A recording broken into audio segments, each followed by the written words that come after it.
Barrington here with some more nutrition advice.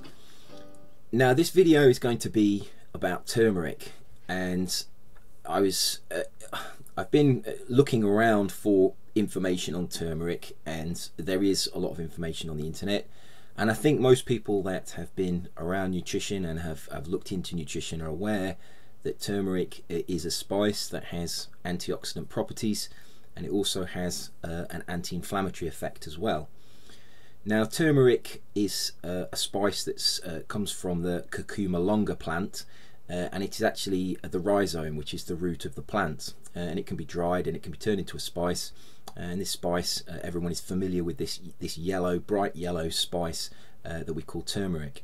It's sometimes called Indian saffron, and it's got a long history of use in Ayurvedic medicine. And it's something that is used as a general healing tool. It has these anti-inflammatory effects, and it also has this antioxidant capacity as well. And these two factors together make it a very useful spice to be able to use as a general health tonic. And there are a number of ailments that are known to be helped by consumption of turmeric. For example, joint inflammation, that has an antioxidant. It has an oxidation component and an inflammation component, and therefore something like turmeric is very effective. Now turmeric is yellow because it contains a yellow pigment, and those pigments, that pigment is made up of a group of compounds called curcuminoids. Now those curcuminoids have various names, and the most common curcuminoid in turmeric is called curcumin. And curcumin is a very interesting substance. Like all of the curcuminoids, it is a phenolic compound, and this phenolic structure is what gives it its antioxidant properties. Phenol structures are very good at donating electrons, and that allows them to be very good antioxidants. And it's absorbed, although not very well in animals, it is absorbed. There is some evidence that taking it with black pepper, because black pepper contains a compound called piperine that can be it can increase the absorption of the turmeric. So curcumin is a useful antioxidant. It has anti-inflammatory effects, and the anti-inflammatory action of curcumin may come from its ability to inhibit what's called the COX enzyme. And this enzyme, the cyclooxygen enzyme, actually one of the isoforms of it that it inhibits is able to cause inflammation, and therefore by inhibiting this enzyme, it's able to decrease inflammatory reactions. And this is why turmeric is very useful as an anti-inflammatory and as an antioxidant. And there's a lot of information on turmeric on the internet, and many people are aware of its health-giving properties. But what I wanted to specifically talk about today and discuss and give information to you about was the ability of curcumin and turmeric to actually help mental health. Now, it's not, there's not a lot of information that's actually been passed on about this when you compare it to many of the other compounds that are talked about in this capacity. If you are looking for an anti-anxiety, or you're looking for an antidepressant, a natural one, turmeric is not the obvious choice. And there's a lot of information on other compounds, some of the amino acids. There are other herbs, there are other spices that are looked at before turmeric. But if you actually look at turmeric, it actually has some of the properties, and in fact more of the properties, that you would expect a good antidepressant or anti-anxiety compound to have. Now the reason that turmeric might be particularly useful is because although the etiology of depression and anxiety is not fully understood, it is known that there is an inflammatory and an oxidative stress component to both of these disorders, and they may have a common cause. It may be that we're exposed to stress, That stress causes changes in the brain, and there might be changes to the immune system, and those changes cause the release of particular chemicals within the brain, and those chemicals cause inflammation and they cause oxidative stress. And it's thought that it's the oxidative stress and the inflammation from those processes, probably from changes to cortisol levels and the stress that we're under, that actually causes the changes to the brain that leads to depression and anxiety. And this is why many of the antidepressant drugs and anti-anxiety drugs that are marketed as pharmaceuticals are also antioxidants. It's a little known fact that many of these compounds are very effective antioxidants, and many of the herbs that are given to treat anxiety and depression are also contain chemicals which have antioxidant effects. Now, the benefits of turmeric is curcumin from turmeric is a very strong antioxidant, which is what you would expect to find in a compound that's able to treat mood disorders, but it also has that ability to treat the inflammation. And it's that double action that I think it explains why turmeric is so effective. There have been a reasonable amount of studies that have been done on turmeric, or it's usually curcumin. They usually isolate the curcumin, but sometimes turmeric is given, and sometimes curcumin is given in combination with other curcumoids, and these studies show very positive effects for treating mood disorders, particularly depression, with turmeric. Now, that's not to say that turmeric isn't useful against anxiety, because some of the studies have also shown that the turmeric is effective against anxiety as well.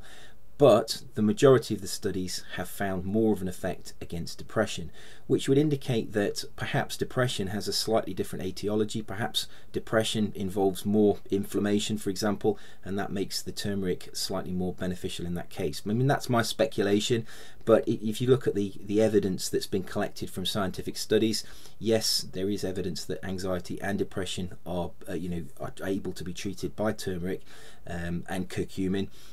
But really, most of the evidence is it shows a positive effect against depression. So if you feel like you have mild to moderate depression, and you're one of those people that's looking for an alternative to drugs, then possibly turmeric is something to look at. And as always, do your own research. But it is there is a reasonable amount of literature out there on turmeric, and it is worth investigating. If you do have anxiety, and perhaps you've got the generalized anxiety syndrome, that would be something else that could be looked at, and you could use it in combination with other spices or with other herbs. And remember, this turmeric is a food. I know you can buy it in supplements, and I know you can buy it standardized for curcumin, but it is a food, and therefore it is part of a healthy diet. There is it's not really supplementing your diet, is it? It's simply adapting your diet to include turmeric into the diet. Would you have to take supplements, or would you have to take could you for example consume a turmeric? That's hard to say. Most of the studies that have been done have used isolated curcumin, or curcumin and curcumoids, or those kind of combinations. Fewer of the studies have actually used turmeric, but there is no reason there's no reason why turmeric wouldn't work, because it does contain curcumin. Curcumin gives it part of is part of the one of the compounds that gives its yellow pigment. So there's no reason why you couldn't just take turmeric as part of your healthy diet. If you wanted to supplement, then that's another option as well. But really, the supplements are just turmeric in capsules. There's nothing special about them. Some of them are standardized for a certain amount of curcumin, but again, it's really just taking turmeric in capsules. And if you take it as a food, if you take it as a spice, you can actually put more of it in your diet, because the capsules don't contain much powder, but you can put easily put a couple of spoonfuls of turmeric in with your rice or something else, and before you know it, you're actually consuming quite a large amount of turmeric. So this is something to consider with all of the other, with all the other things that you can do to help your mental health. Turmeric does appear to be one of those quite special herbs or spices. There's a few of them that have these wide-ranging effects. They act as general tonics, and they seem to be beneficial at both improving both physical health and mental health, and that's quite important. Some of the studies have looked at depression in particular subsets of people, so people who are obese, people who have other conditions, and generally there's a range of individuals that have been been tested with turmeric, and it does seem to have an effect on a large group of people. Many of the studies have looked at the elderly, and what's interesting in the studies that have looked at the elderly is that there is a definite effect on cognition.